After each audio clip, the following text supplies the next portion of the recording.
Hello, everyone. Good evening. Thank you for joining our fourth and final webinar from the series of ensuring a quality IEP for your child with deafblindness. Garantizar un IEP de calidad para su hijo con sordoceguera. And the topic of this webinar is communication and collaboration with IEP team. Comunicación y colaboración con el equipo educativo. Y estos, in this seminar, webinars were sponsored or done by California Deafblind Services. So the presentation will be, hold on, okay. Para interpretación en español, haga clic en el globo blanco en la parte inferior de la pantalla con la etiqueta interpretación. Luego haga clic en Spanish y seleccione Mute Original Audio. If listening in English, click on the white globe at the bottom of the screen labeled Interpretation, then click on English and select Mute Original Audio. This webinar will be recorded and archived on our website. So this presentation will be approximately 60 minutes and followed by 15 minutes for questions and discussion. Questions and comments can be posted at the chat and we'll present it to after the presentation. If called upon during the question and answer discussion, find the microphone icon on your Zoom toolbar and click unmute. The link to any handouts will be posted in chat. Here are some Zoom tips. So if you want to unmute yourself, just hit the unmute turn on the speaker. And then turn off the camera. Just click on the camera icon and to stop and start the video. Use the chat for comments and questions. And you want to raise your hand, just click on the hand.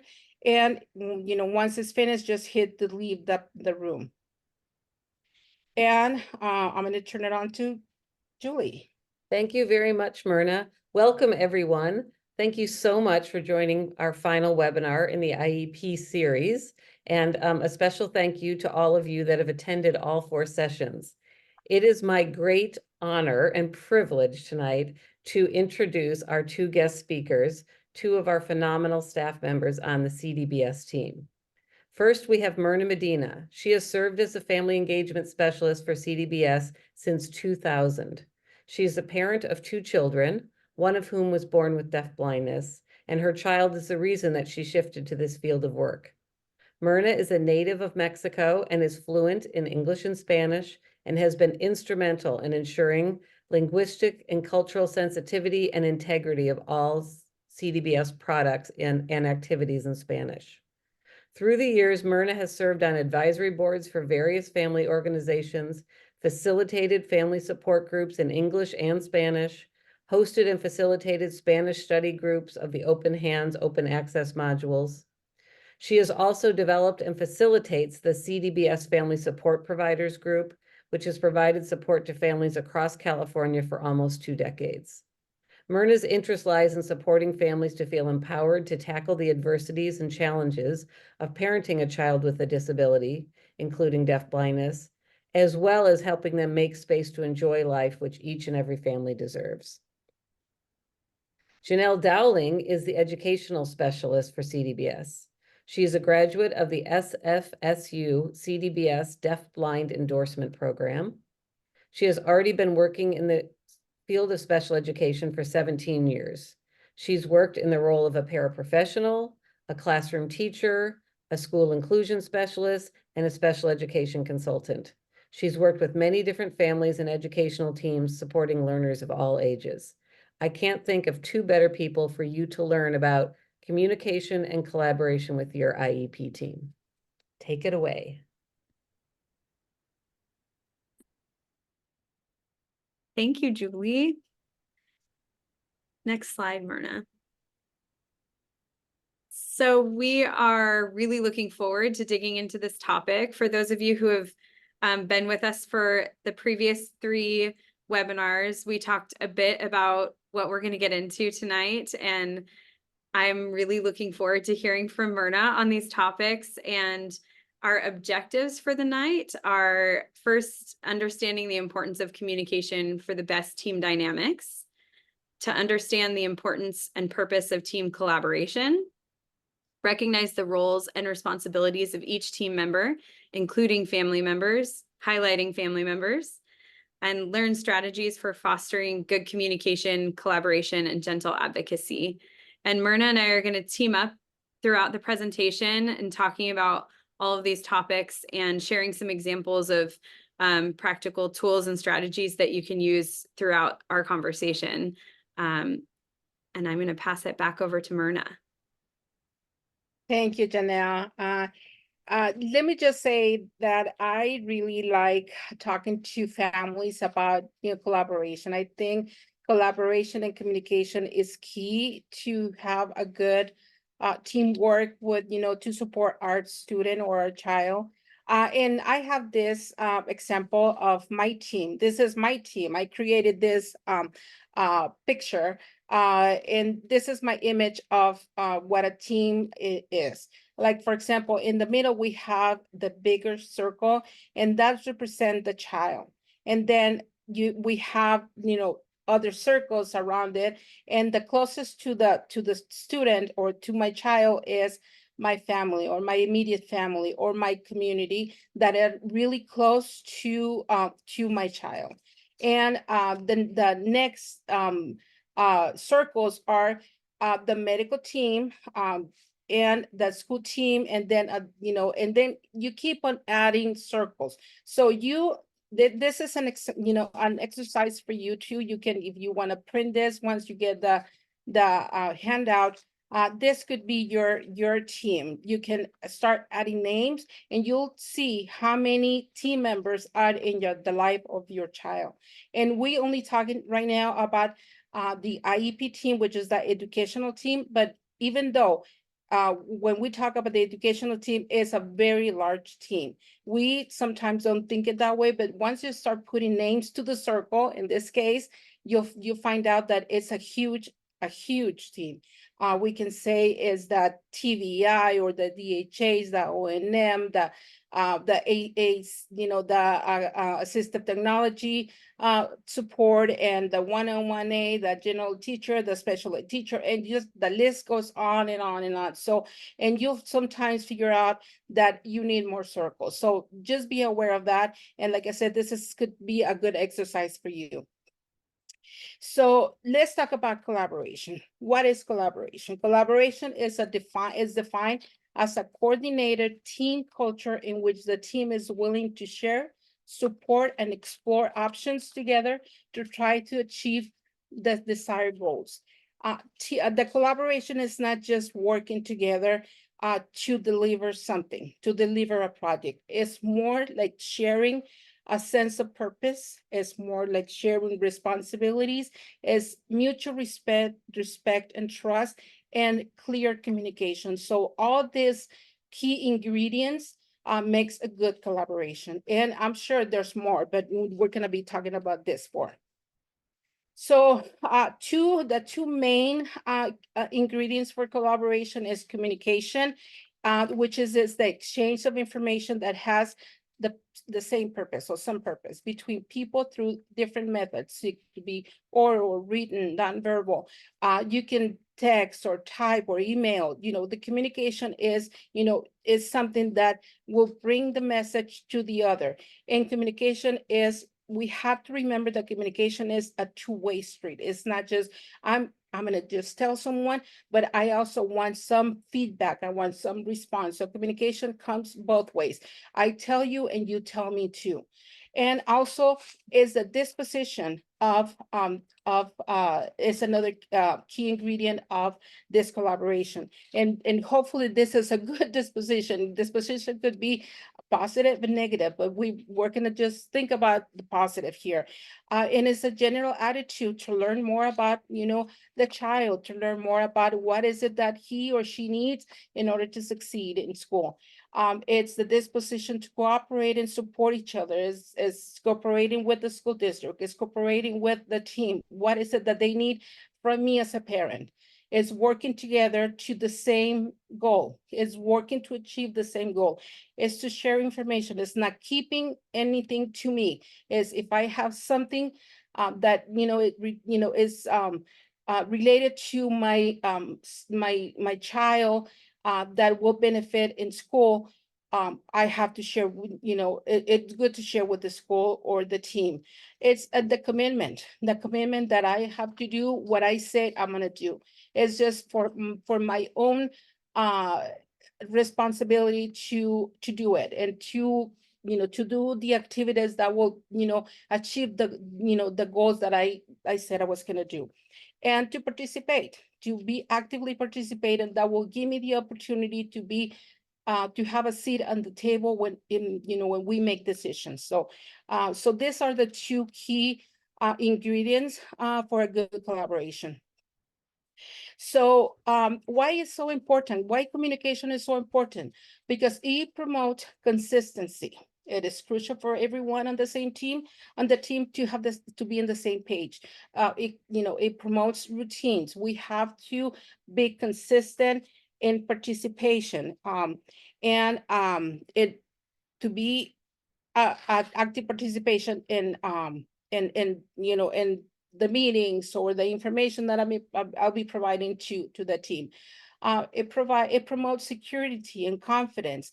It's a safe place in the team. Is I feel safe. I'll be feeling safe that I can talk to someone that is going to be listening to me. I'll be free. I'll be free to express my feelings, and I'll be free to express my ideas, and my ideas will be considered, will be valued, and things like that. That this collaboration will bring me to a satisfaction that that I'll be heard, that the things that I bring to the table will be considered and valued.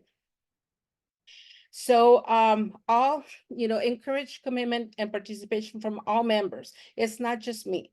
Remember that when I say collaboration, it's just not me bringing stuff. It's everybody, and everybody comes from different perspectives, different disciplines. Remember that first slide or the first sample that I showed you, all the circles. This all the people that have to bring something. It's not just certain people bringing stuff to the table. It's everybody bringing their own knowledge and skills. Everybody brings in a little bit that will make a bigger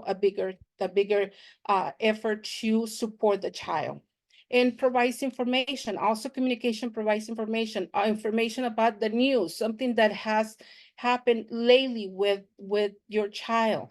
For example, if he has a visit, he had a visit to the emergency room. Why was that?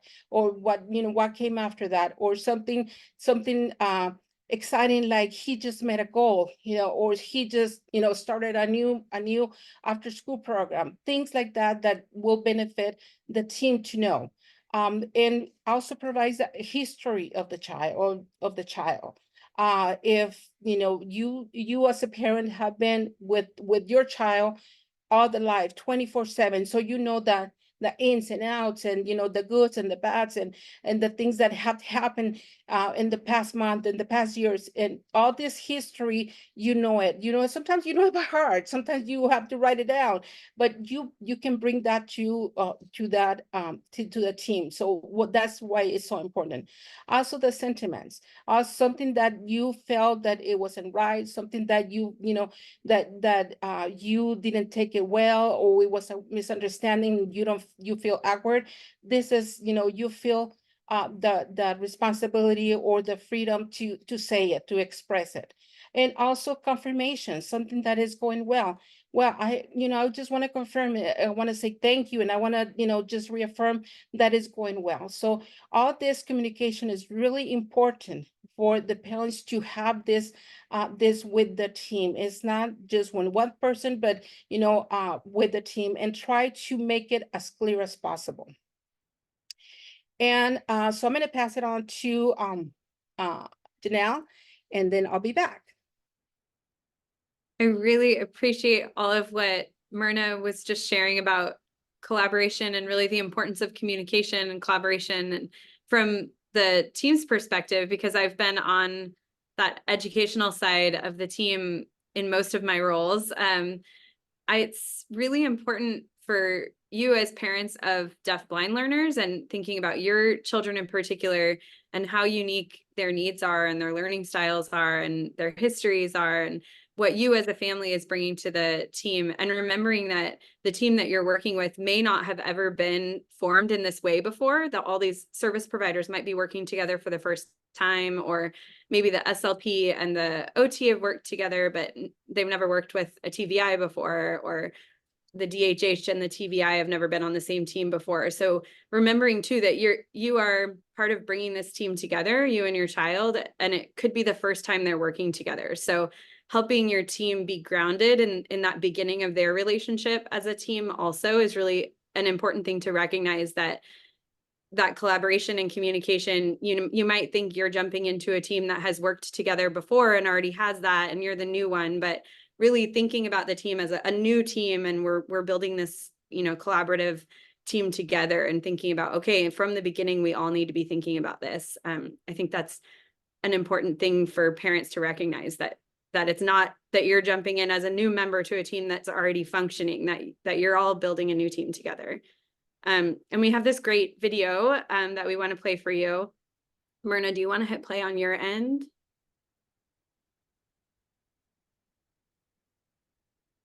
With a lot of educational teams over the last 8 years.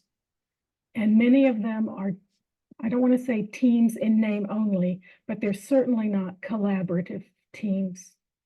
I think of a great collaborative team, if you will allow me a sports analogy, more like a basketball or a soccer team than a tennis or swim team where really talented individuals compete in individual events.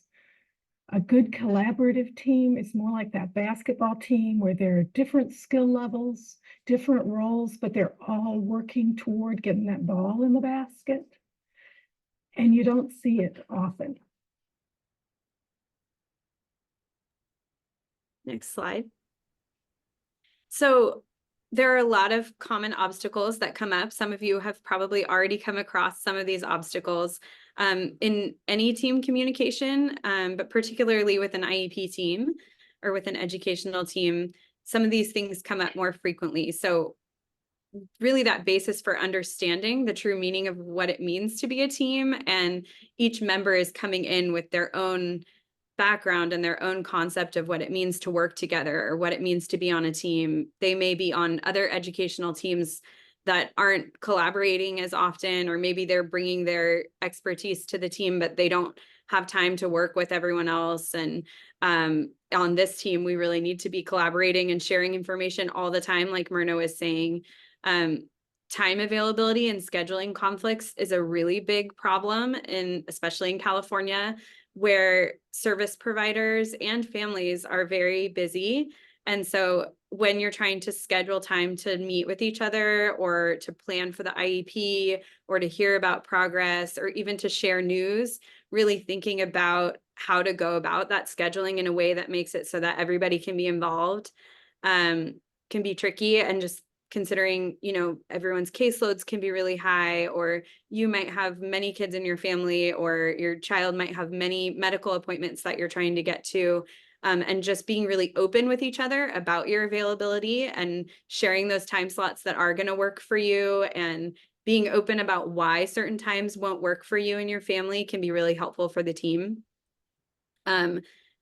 Sometimes team members are really concentrated on their own area of responsibility, and that is related to their time availability a lot of the time, but it may also just be that they need more information about how important it is for all of the service providers to be in communication about this particular kiddo, and really bringing it back to keeping the student at the center and helping people recognize how important it is for everyone to understand all the different facets of what's happening. An unwillingness to branch out and address other issues. So this is sort of related, that maybe they have a history with another team where they felt like they were getting pushback if they were sharing ideas, or they feel like, no, this is my lane and I'm going to stay in this lane. And so as a parent, kind of your role can be to help build that partnership and remind everyone like, oh, this person had this idea. Let's find a way to share what everyone's doing. That can be a good role for families to play.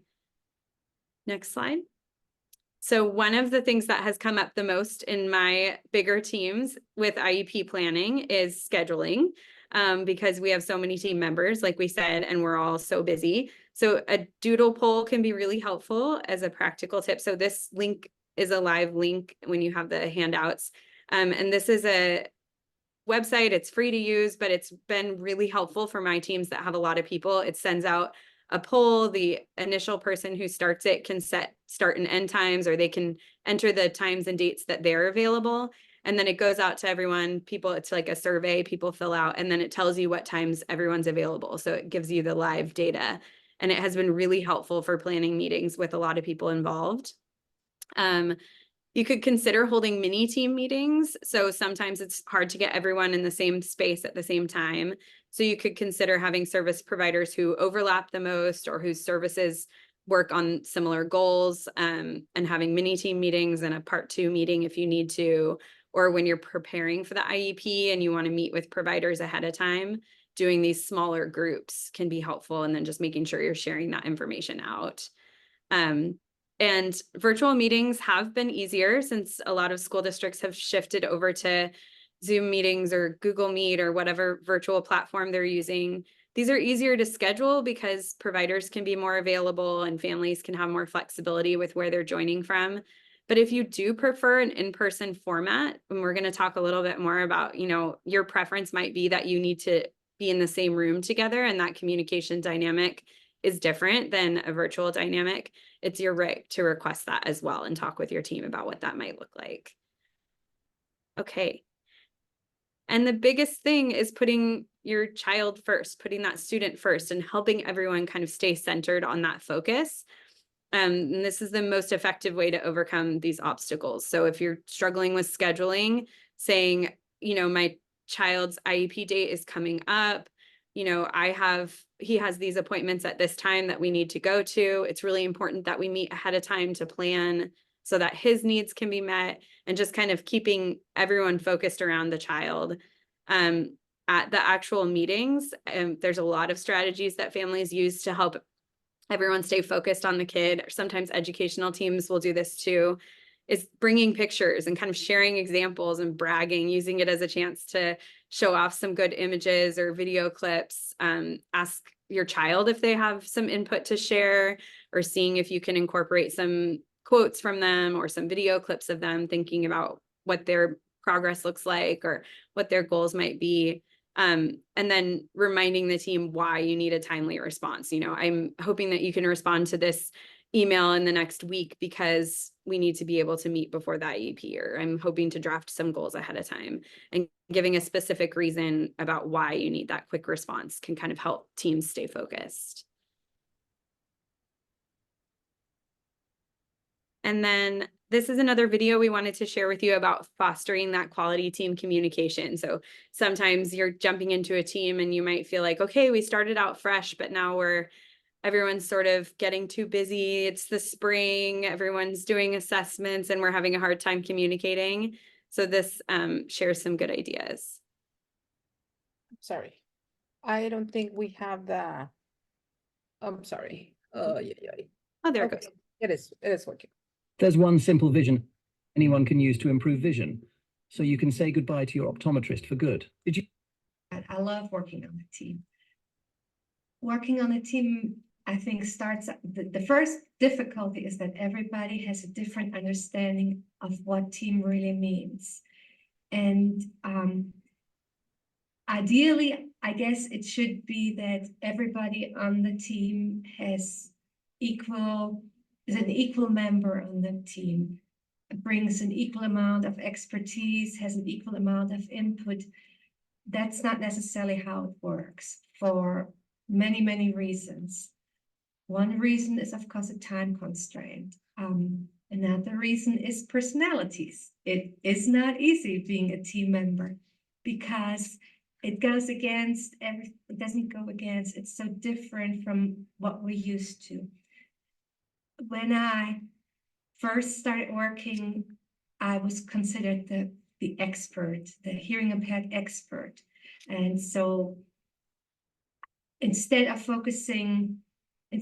the child driving the curriculum, it was my expertise. I did my assessments, and based on my assessment, these are the things I thought the child needed to learn. So it was a more top-down approach. And that's how we were taught a long time ago. Now on a team, it is not a top-down approach, it's a child-up approach. And the child is the center of the team. And that's very difficult for, especially as older teachers, I think, to keep in mind, because I have to be willing to give up my role as the only expert in the field, and I have to become a member of the group. And that means I have to be willing to accept others' ideas, others' criticism, which is not an easy thing always to do. But truly to be a team, like they always say, there is no I in team, which is kind of cheesy. But the I in the team should be the child. The child drives the team. And as long as you remember that, as long as we focus on the child, teaming becomes a whole lot easier. The biggest part to be an effective team member to me, other than keeping the child as the focus, is also your willingness to have an open mind and to learn every day new things. It's not what I learned in college. College did not prepare me at all for this. I would seriously doubt that there is a college class right now that says Teaming 101. And even so, it would not prepare me for my role, my everyday role in the team for this particular student. But again, if we keep the child in the center, the child drives us. And if we all just get in the same car with the child driving us, we'll get to the goal much faster, less speed bumps, and it's going to be much more pleasant for everyone. Can't go, do this to Oh, clear out. sorry. On June 17th in 2019, my mom Okay, was rushed to I'm the not- hospital to have, well, it's basically a I'm gonna lung of stop poop surgically removed from her What colon. happened? What happened was I'm when she sorry. hadn't pooped in 3 days, the doctor told her to try prune juice. And Okay, so let's see. Can you see that? We can see it again now, Myrna. Thank you. Okay, thank you. Yeah. Thank you. Okay, so before I go on into the next slide, I just want to say something about the IEP team meetings, as Janelle was saying. Sometimes us parents think that we only meet with the teams during the IEP to sign the IEP or to develop goals and objectives. Not necessarily. We can meet throughout the year to see what we can do to support the students. So just keep that in mind. Not necessarily we have to just meet once a year with the IEP team. We can do that monthly or how how they like Janelle said, we can have mini meetings to prepare for the upcoming IEP meeting, or to create goals and stuff like that. So having said that, so I hope you can keep that in mind.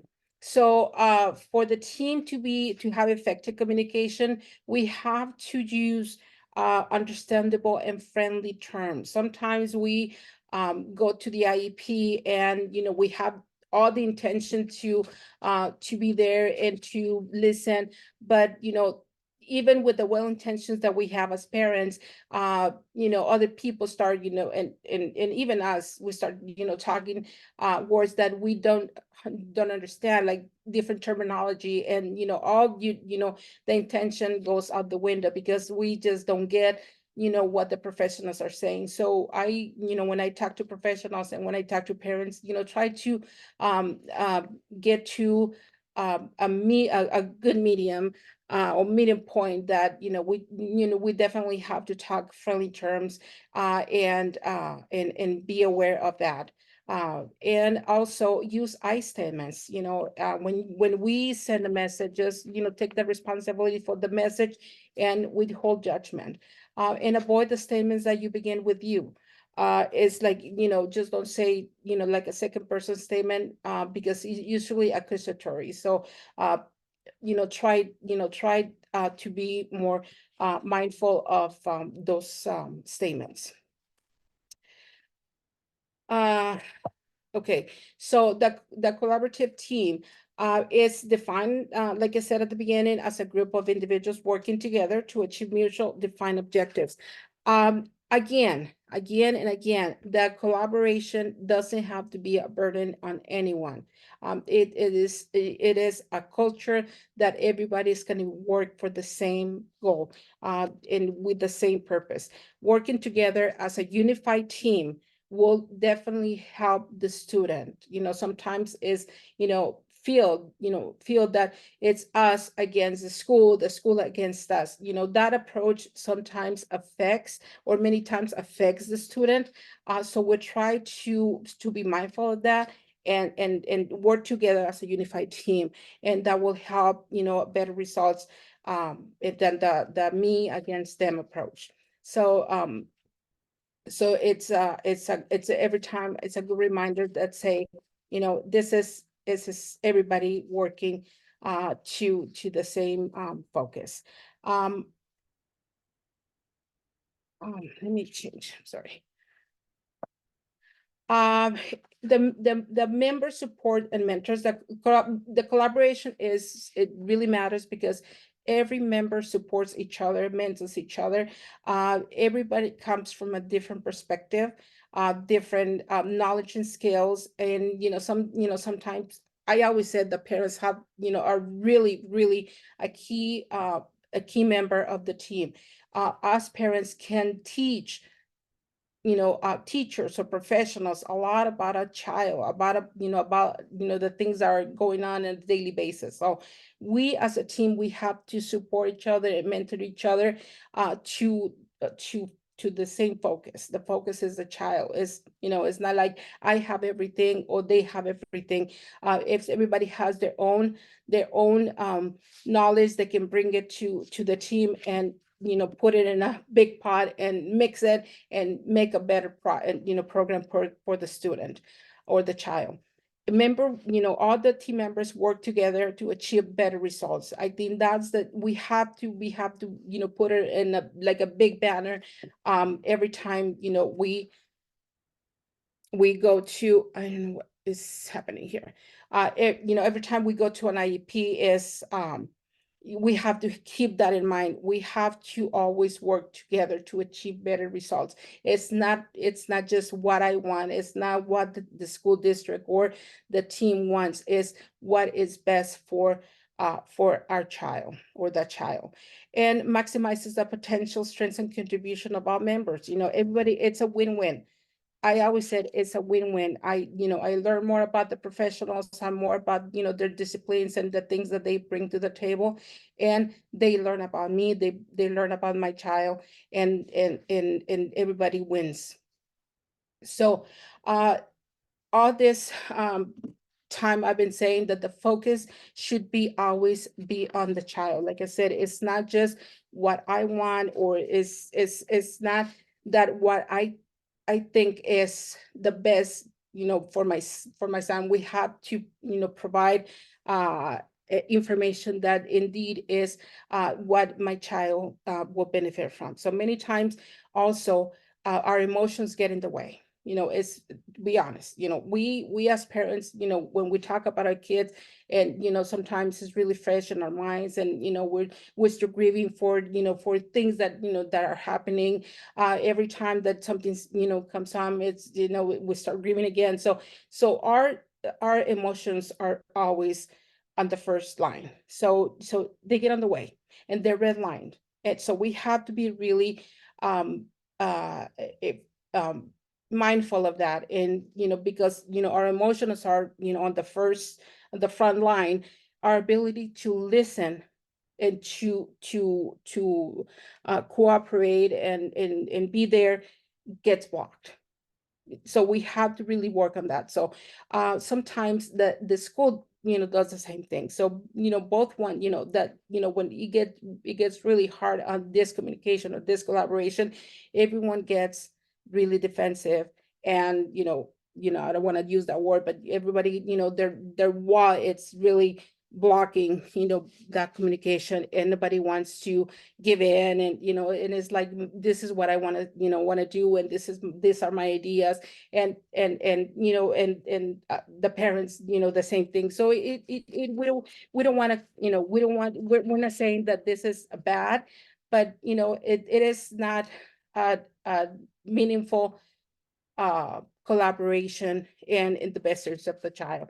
So we have to really focusing on the child. Is like, I always say, to parents, it's not just me against the school, or the school against me, or it's my decision against their decision. Is, what is the best in the best interest of the student, or the child. Collaboration, it's an ongoing process. It's not just one-time deal. It's not just, okay, I'm gonna just, collaborate with this team, and if the team, if I enter to a new school district, and or the one of the professionals leaves, or he moves to another classroom, that collaboration, will, keep on going, just keep on going, and it never ends. People come in, people leave. So it is an ongoing process. We have to be really open to new ideas, to new people coming in, and express what, and show how this good collaboration has been happening, and then continue on. It takes time. It doesn't start right away. When we decide to, start, collaborating with the IEP team, or the team of, my son or my daughter, it takes time. It is not just one, I started, that saying that we're gonna collaborate, and it happened right away. No, it is a continual process. And it takes support, from everybody. It takes resources, and it takes willingness to collaborate, and openness to share information, and openness to take different ideas, like the last video that we saw, it says, sometimes we have to really, be open to receive comments, and, and things like that. So it takes a village to collaborate. So we have to be really mindful of that, and be open to that. Remember that at the beginning I said, there's two key ingredients. It's communication and disposition, and communication and disposition. We have to be willing to do this. If we're not willing to do this, it's not going to happen. So the basics for good collaborations are, we have to have mutual trust and respect. We have, like I said, like I said before, we have to feel like that we're in a safe place where I can, express my ideas, and trust that my ideas will be heard, and valued and considered, and that they're going to respect what I say, and they're going to respect, me as a person, and my son, or my child as a person. So we have to have mutual, I'm going to respect them too. I'm going to respect and hear all what they have to say, and in working together to the same goal. And the communication has to be clear. If the communication is not clear, ask questions, ask clarifying questions, until you really understand what, what they're saying, or what are they recommending. We have to have professional ethics. We have to, have these values, and, how we're gonna interact with them. What is it that, that we need to know about, have these values to interact with them.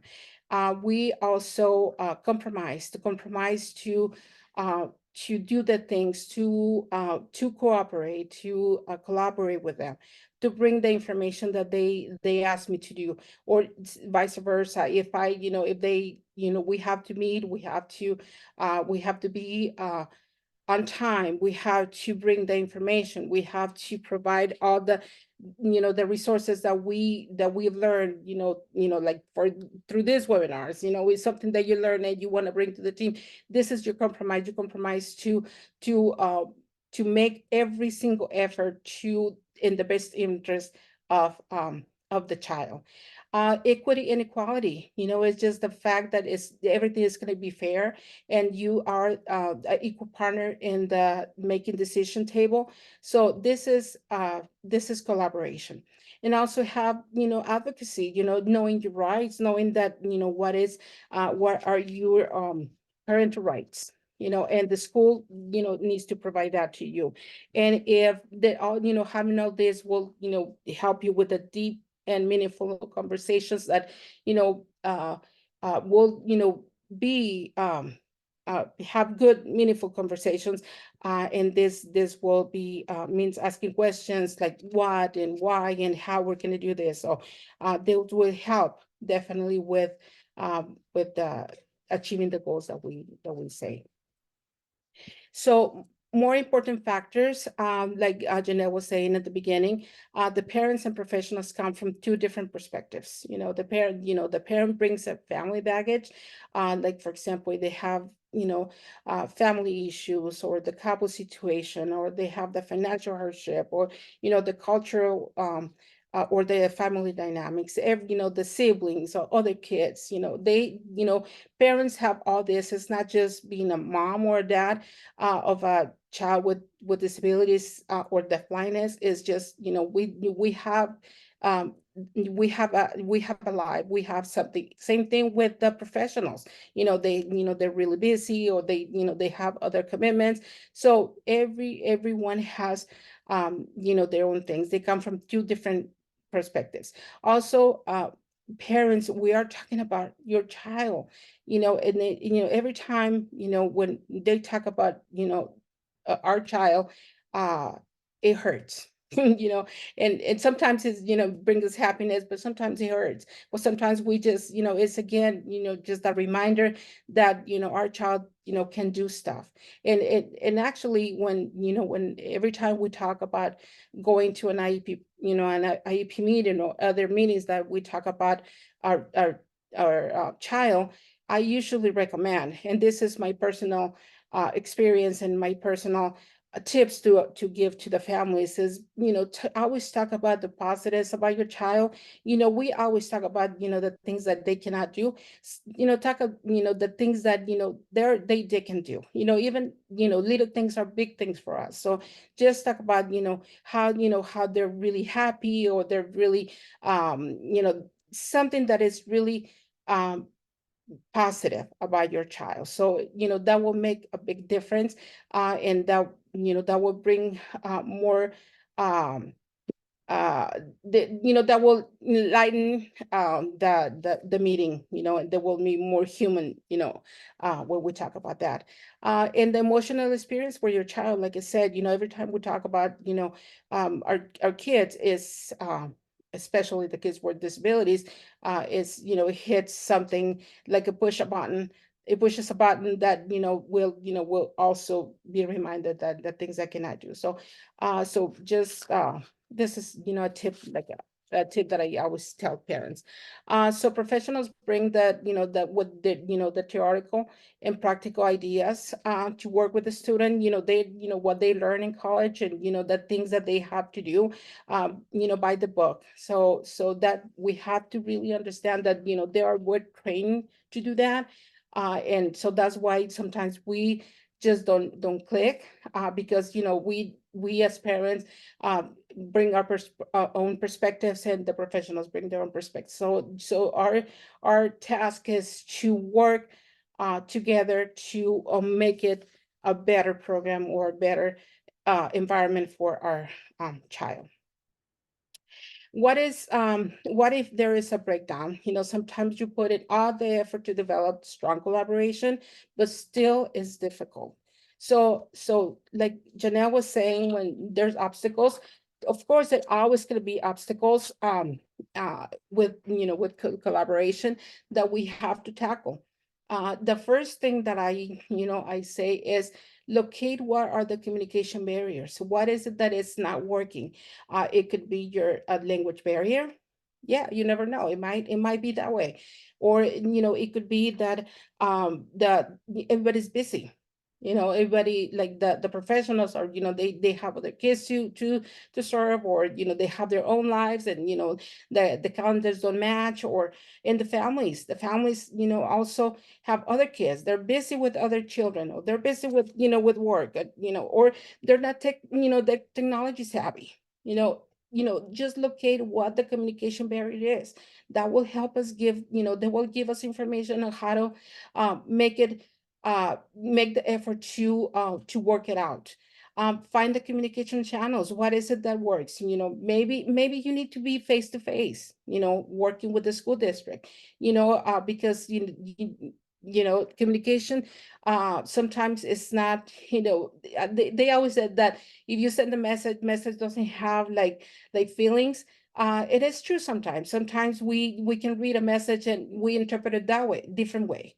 You know, everybody interprets a different way that communication. So we find, you know, finding the communication channel. What is it that works for me? It works a text, it was an email, or face to face, a phone call, or, you know, whatever works for you. You have to tell them. We have to find what works best for us. And the information has to be, you know, clear and consistent, and frequency. How, you know, have a plan. What is it that I need to have? What is it that how is it going to work? How frequently we can work together? How frequently we can meet? Or, you know, how often do I need to send you a message? You know, things. Have a plan. You know, I think having a plan will actually make it better and more reliable, because, you know, everybody will be on the same page. And then the organizational communication is like, what activity do I need to do to make it work? You know, what is it that I need to do on my part to make it work? And this is Janelle. Thank you, Myrna.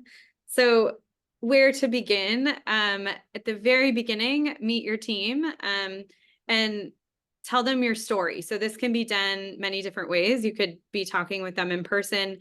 I worked with a family who wrote a letter that was like a Dear Teacher letter. A lot of people put together like a binder or a slideshow or a photo album, maybe an experience book that you've made with your child. But kind of sharing your family's story in a way that's not the file that they're reading. It makes it more personal. They're more likely to read it if it's something you're handing them or sending them that says like, this is our version of the story. Understand each person's role and responsibility on the team. So a lot of times we have team members that are rotating in and out, or you have a new service provider, or you have an administrator who is coming to your IEP meeting, but you've never met them before. So making sure that you're clear on everyone's role. Learn each person's schedule and availability. So this might mean that you have, I have some families that have like a spreadsheet that they're asking service providers to just share, when are you on site? When are you seeing my child? When are you most available for a phone call? Or can I email you? Is there a best day for you to have email exchanges? Exchange notes about preferred communication styles. So if you prefer text message or email, or if you prefer to get a phone call over any of those, or if you need interpretation, really making that clear for yourself, and also asking for them to share their preferred communication style kind of shares that two-way street and opens the door for people to be more open about what their preferences are. And establish a plan for collaboration. Like Myrna was saying, I'm going to share some examples of those on our next slide here. So be realistic about your agenda when you're having a meeting. That's your annual IEP meeting, or your triennial, or even one of those planning meetings or pre-meetings, or just a check-in about progress throughout the year. Be realistic. Are you really going to be able to cover all of these topics in one meeting? I have a family who really likes to talk a lot in the beginning about their gratitude and share what they're thankful for, and they like it to be part of the formal IEP meeting. So they make sure they tell their team that in advance. I'm going to need a few minutes in the beginning to share my thoughts about what went well. Or, you know, we did a lot of planning in advance, so we know that we can kind of skip over talking too much about progress from last year because we already went over it in our pre-meetings. So just kind of knowing what your agenda looks like and what the time constraints will be. do some work ahead of time if you can with your team, and then plan to break the meeting into multiple parts as needed and get that on the calendar in advance. So if you and your team know we're going to need more than one meeting, get that on your calendar in advance. I'm going to stop share for a sec so I can show you some examples quickly about some tools that I've seen teams use for ongoing collaboration. So I'm just going to pull them up here. Hold and on. show you. I have it on mine, Myrna. Okay. Okay, so this first one I'm showing you is a checklist of things you can do, and the links will be available for you because I know this is a lot to look at, and we want to be conscious of our time. But I put together a checklist of suggestions for things that parents can do to prepare for the meeting. So if it's your initial one, really looking at creating how you're going to share some of that background information, what you need to share, maybe making a student portfolio or a personal passport and what that might look like. And then for your annual meeting, review the previous year's IEP and progress reports early and kind of note what you want to bring up. As a family, discuss and write down your top priorities for the year so that you're already thinking, and then also share that with your team early. Because if your team receives that from you and they know, okay, this is what's really important to the family, then they're already thinking about that when they're drafting goal ideas or thinking about where they might head at their services. Schedule the IEP early and check that everyone's included or confirmed on the meeting notice. So the school will often initiate this, but if you haven't heard from them and you know that your due date's coming up, really reach out early and get that on the calendar. Request that the team provide you with a draft. So we've talked about this, I think, at every one of our webinars, but request that draft of the IEP.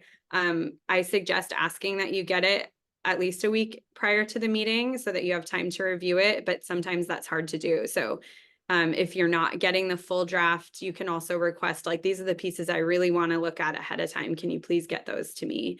Or having those mini meetings where you're planning together can be really helpful. And then reviewing the draft and making your notes. If your team members are available, have some of those pre-meetings or an observation if you feel like there's something you're going to want to see before. Communicate with your child about their upcoming IEP as appropriate and in the best format that works for them. Think of something that you can share or bring that will make it personal and student-centered. So is that going to be snacks? I worked with a team that was meeting virtually, but the parent had snacks sent to the school office and then distributed out, which I thought was smart. And then they all shared a snack together. I know a team that does, the parents ask everyone to share an anecdote or a cute story about something that happened with their kid as they're introducing themselves. So during the greeting, they all say who they are and then share a fun story. And that kind of sets the tone for a really positive meeting. And then if you're going to share your photos and you're having a virtual meeting, you can ask people to change their background to a photo of the child so that everybody's looking at it throughout the meeting, or you can have it on the slideshow or the agenda, and planning those things ahead of time. And then the other examples I have are communication and collaboration systems, and the link will be in the slide, but I don't want to spend too much time showing you those, but one of them is an IEP matrix, which is just a really simple way to look at goals. So for you to be able to know throughout the year what the goals are and know how the team is working on it. And it's a spreadsheet that makes it really easy for you to see everything in one place. And then the other one is an example of a Google document that a team works on communication throughout the school year. So these can be really helpful when you have a student that's in general ed settings and maybe in a specialized academic setting, and they have a lot of service providers. And the Google Doc can have pictures of some of their assistive technology or some sensory tools they're using and a description of like where to find it, when should it be used. And then this team also uses it for the general ed teacher to share with the family and the team like a homework assignment that's coming up and kind of brainstorm how to do accommodations. So those resources can be really helpful for maintaining that collaboration throughout the year and in preparation for the meeting. Okay, hold on, let me go back to, okay, so thank you, Janelle, for for that. Where do we find alliances? We always recommend that, to make an alliance with with someone, they could be from a professional to a professional, when, they want to work together, or a professional with a parent. We always encourage that the parents find like a champion in the team that can help with you, that can, work with you or help you, with the better collaboration and things that, will go smooth and better for your child. And also parent to parents, they could, you could have another parent come to the IEP and, or another parent that share, the same experience that they had or similar experience they have. So I think it's really important to find those alliances, and, that way you can support each other. And effective partnerships regarding effective communication that should be friendly. Like I said, with, friendly vocabulary or friendly language, clear and clear and that you can understand everything, honest, something that you don't and it's not in percent mode, I just noticed. Okay, I'm gonna just leave it like that. And informative and attentive, being a good listener. And I'm gonna give you some good collaboration tips, like Janelle was explaining a little bit before this last slide. One of the things that, like I said before, we have sometimes very emotional and the need to speak. So listen, just turn off your emotional need to speak. I think that would really help. And turn off your urgent need to get your point across. Just like relax, get calm and listen to what others have to say. Also understand entirely what others' point of view is and their ideas. And if you don't understand or you need to ask questions until you're clearly and completely understand their recommendations. And also at the end, agree. Once you listen, understood, and ask the clarifying questions you need, you can agree.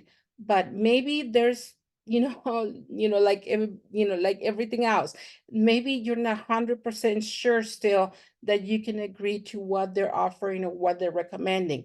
You can agree. I'm sure there's something that you agreed on.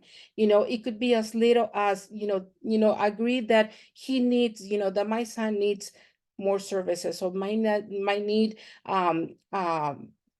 sometimes some more time for this, that my child can use, more time to such and such task, for example. And then you can expand on that.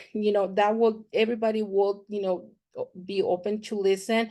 And again, you will say, if, they start a good conversation, then you say, thank you for explaining, and, regarding my child's, such and such thing.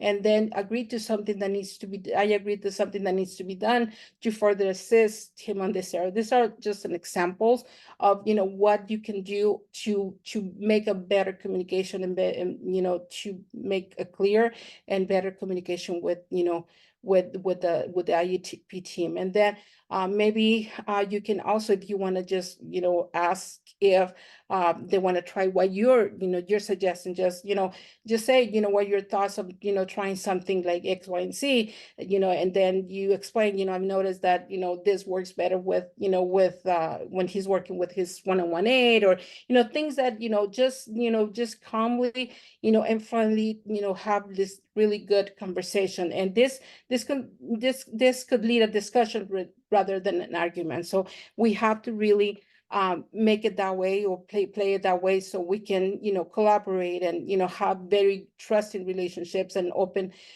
to this good and clear communication. And this is you, Janelle. So I think we've already talked about a lot of these things, but I think it's important to highlight that when you're prepping for the IEP, you're thinking about your short-term goals as far as this year goes, but also looking at it in terms of where you want them to be long-term, and always keeping that in mind for yourselves also. Sorry about that. That's okay. I'll let you get back to where we were. Yeah, I'm sorry. Okay.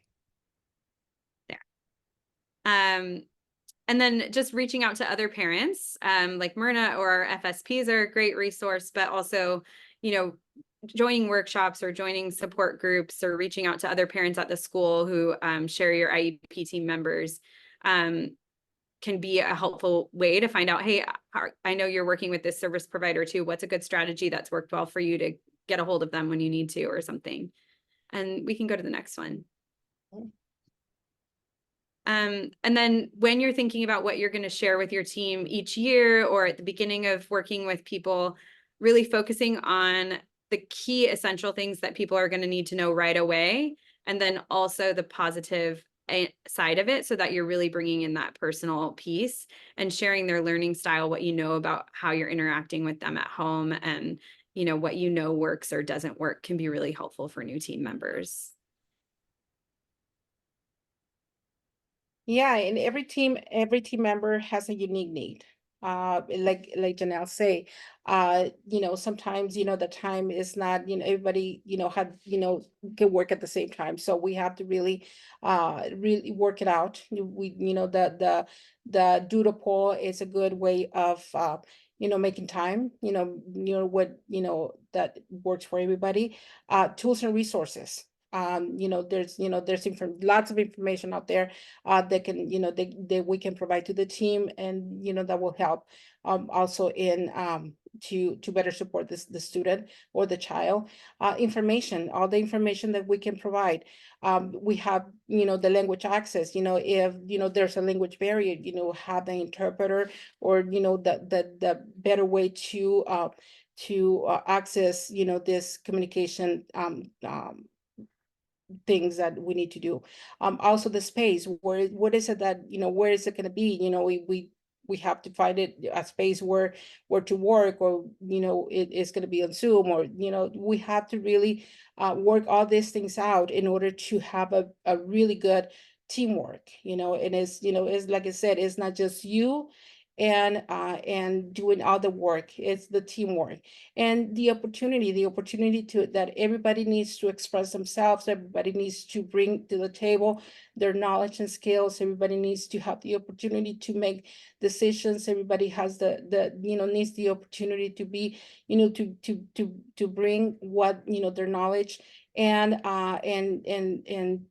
and a lot of things more, you know. It says, and a lot of things more that we can talk about, and that the family, you know, that the families can, you know, can think about bringing to the table also.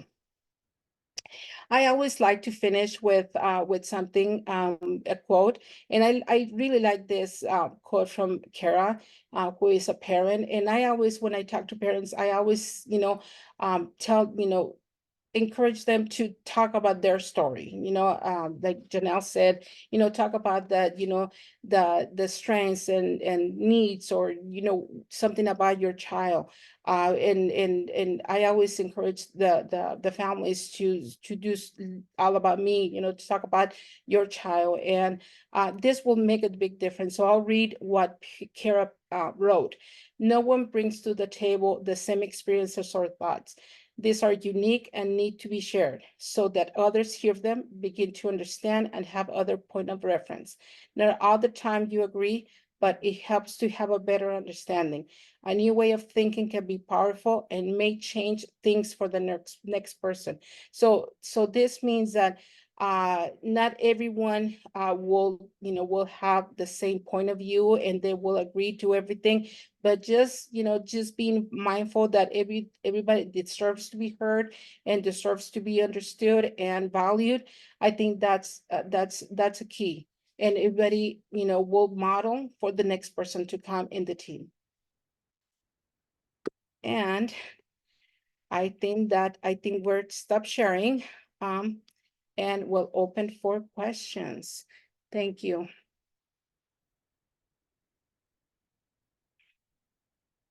Any questions, Julie, in the chat? Thank you. And I think we All probably right. want to stop the recording for question time too.